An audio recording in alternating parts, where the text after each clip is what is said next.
ነቃነቅ ኤግዚት ተበታኝ ዛሬም ለኤግዚት የሚያዘጋጀን አንድ የዌብ ዲቨሎፕመንት ላይ ፎከስ ያደረገ ኩዌሽን እንሰራለን። ይህን ጥያቄ ካልመለሳችሁም ላይክ እና ፎሎ ታደርጋላችሁ። ከመለሳችሁ ደግሞ ላይክ ብቻ ታደርጋላችሁ፣ አያስፈልግም። ሶ ምን ይላል ጥያቄያችን?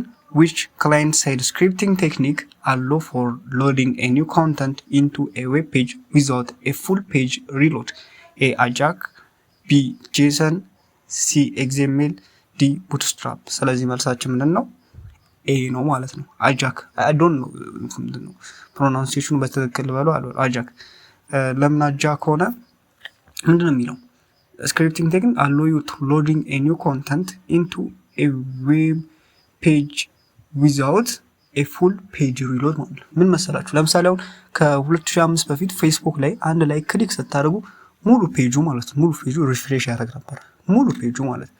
ነገር ግን ከ2005 በኋላ ላይክ ስነኩ እዛው ላይኳ የምትለዋ ብቻ ናት ሎድ አርግታ የምትመጣው ማለት ኒ ኮንተንት የሚለ ላይኳ ብቻ ሎድ አርግታ የምትመጣው እንጂ ሙሉ ፔጁን እንትና ይሄን ይሰራል ማለት አጃክ ማለት አሲንክሮናይዝድ ጃቫስክሪፕት ኤንድ ኤክስኤምኤል ነው ማለት ነው። ማለት አሲንክሮናይዝ አደረገው ማለት ቴክኒኩን። ስለዚህ ያቺ ላይክ ያደርጋቸዋል ሎድ አርግታ ከሰርቨር ጋር ተገናኝታ ትመጣለች እንጂ ሙሉ ዌብ ፔጁን ከነገራ reload አርግቶ አያመጣም ማለት ነው። this is the advantage of ajax. thank you